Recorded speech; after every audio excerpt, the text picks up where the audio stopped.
Hello दोस्तों, कैसे हैं आप लोग। आशा करता हूँ आप लोग बहुत ही अच्छे होंगे, घर पे होंगे, सुरक्षित होंगे और पढ़ रहे होंगे। तो दोस्तों एक बार पुनः स्वागत है आप सभी का आपके favourite YouTube channel Amit sir English गुरु पे।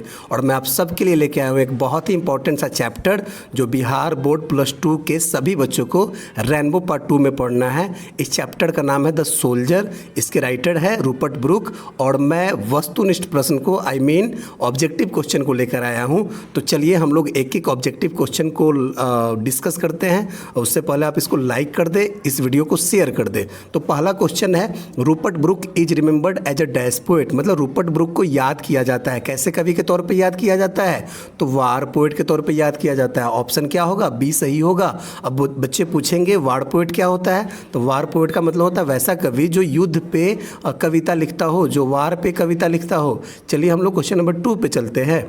Book inspired patriotism in the dash phase of the First World War. मतलब ब्रुक ने प्रथम विश्व युद्ध के दौरान देशभक्ति की भावना को क्या किया था, प्रेरित किया था या जगाया था। तो इसमें फेज की बात हुई है। फेज मतलब होता है चरण, मतलब प्रथम विश्व युद्ध के कैसे चरणों में देशभक्ति की भावना को जगाया। तो अर्ली फेज में, अर्ली फेज का मतलब हुआ शुरुआती चरणों में।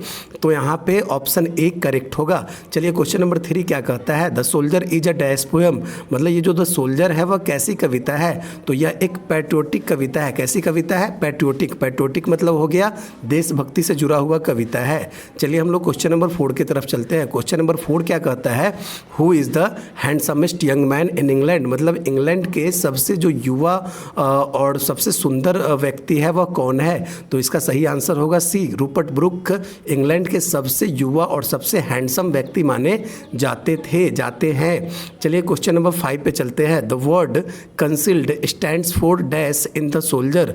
और द सोल्जर जो कविता है उसमें कंसील्ड वर्ड जो आया है उसका क्या मतलब है, तो उसका मतलब वहाँ पे हिडन है। हिडन मतलब छुपा देना, दफना देना कि नहीं। क्वेश्चन नंबर 6 पे चलते हैं हम लोग। Rupert book died because of dash disease. तो यहाँ पे डैश के जगह पे क्या होगा, सेप्टिकेमिया होगा। क्या होगा, सेप्टिकेमिया। सेप्टिकेमिया एक बीमारी है जो खून के खराब हो जाने से मतलब आदमी की मौत हो जाती है। तो क्वेश्चन नंबर 6 पे क्या होगा, सेप्टिकेमिया होगा। चलिए क्वेश्चन नंबर 7 क्या कहता है। क्वेश्चन नंबर 7 कहता है the soldier has been written bye.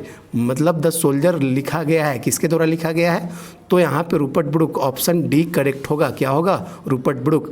चलिए क्वेश्चन नंबर 8 पे चलते हैं। Rupert book was born in. Rupert book का जन्म कब हुआ था, तो 1887 में हुआ था, 1887 में हुआ था। तो सर इसका सही आंसर बी होगा।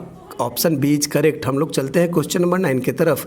क्वेश्चन नंबर 9 क्या कहता है, 9 कहता है Rupert Brooke died in. Rupert Brooke की मौत हुई थी, कब हुई थी मौत, 1915 में। तो इसका ऑप्शन सी सही होगा, 1915। ये सही ऑप्शन होगा। क्वेश्चन नंबर 10 क्या कहता है, the soldier is a dash poem. तो द सोल्जर एक ऐसी कविता है, ये वार पोएम है। वार पोएम का मतलब हो गया युद्ध से जुड़ा हुआ कविता है। चलिए हम लोग क्वेश्चन नंबर 11 पे चलते हैं। क्वेश्चन नंबर 11 क्या कहता है, Rupert's father was a house master at dash school. Rupert के पिताजी एक हाउस मास्टर थे। कहाँ थे, किस स्कूल में थे, तो इसका सही आंसर होगा बी, रग्बी स्कूल में थे। कहाँ थे, रग्बी स्कूल।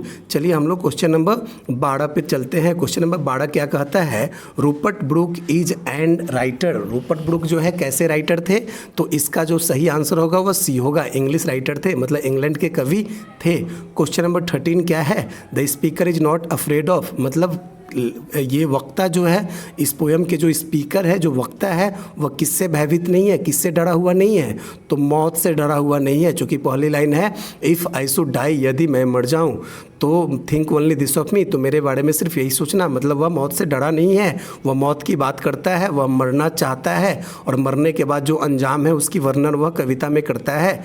आगे चलते हैं क्वेश्चन नंबर 14 पे। क्वेश्चन नंबर 14 क्या है, डैश इज इनएविटेबल। इनएविटेबल का मतलब होता है जो अटल हो, जिसको टाला नहीं जा सके, जो होके रहेगा।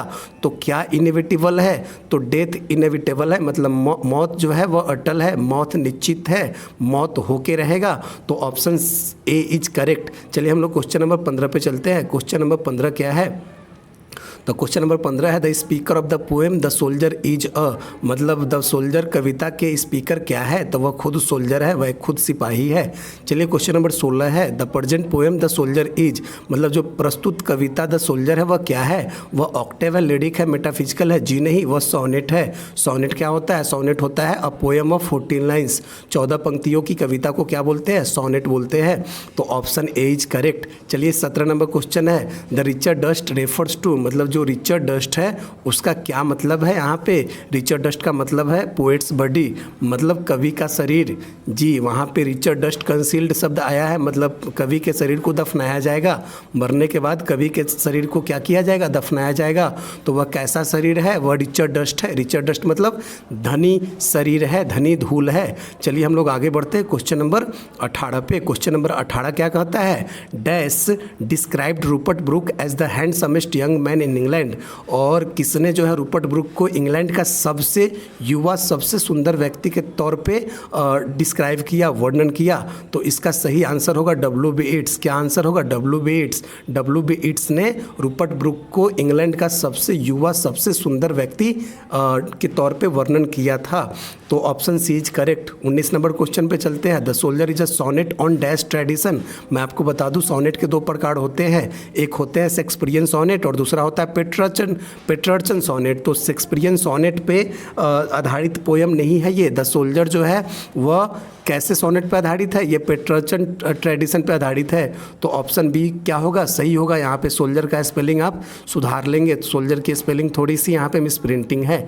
चलिए हम लोग क्वेश्चन नंबर 20 पे चलते हैं। A poem consisting of dash lines is a sonnet. मैं पहले ही बता चुका हूँ कितने पंक्तियों की कविता को हम सोनेट बोलते हैं, तो 14 पंक्तियों को। तो सर ये ऑप्शन ए इज करेक्ट। हम लोग क्वेश्चन नंबर 21 पे चलते हैं। क्वेश्चन नंबर 21 क्या है, the first dash lines are called active octave. तो सर यहाँ पे जो पेट्रर्चन सोनेट है वो दो भागों में डिवाइडेड होता है।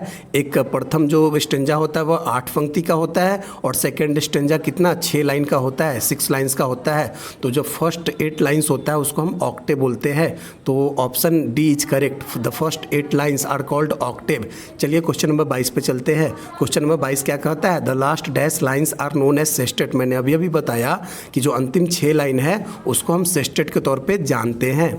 चलिए क्वेश्चन नंबर 23 क्या है, the phrase pulse in the eternal mind appears इन। ये जो फ्रेज है, जो शब्दांश है, सॉरी ये जो वाक्यांश है, a pulse in the eternal mind किस कविता में देखने को मिलता है, तो ये द सोल्जर में देखने को मिलता है। कहाँ मिलता है, द सोल्जर में। Option C is correct. हम लोग चलते हैं क्वेश्चन नंबर 24 पे।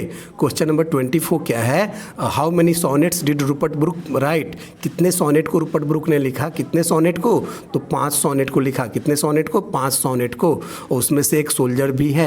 चलिए क्वेश्चन नंबर 25 क्या है, what does the word eternal mean. यहाँ पे जो इटर्नल शब्द है उसका क्या मतलब है, तो इटर्नल शब्द का मतलब होता है lasting for ever. Lasting for ever का मतलब होता है जो हमेशा के लिए टिके, जो हमेशा के लिए रहे। हम इटर्नल का हिंदी शाश्वत भी कह सकते हैं। शाश्वत मतलब हो गया जो कभी समाप्त ना होता हो। तो आशा करता हूँ ये वीडियो आपको बहुत ही अच्छा लगा होगा, बहुत ही इंस्पायरिंग रहा होगा और डिडैक्टिक रहा होगा। तो आप लोग इसको शेयर करें, आप लोग इसको लाइक करें, और मैं आप सबसे विदा लेता हूँ। मिलता हूँ नेक्स्ट वीडियो में, तब तक के लिए जय हिंद।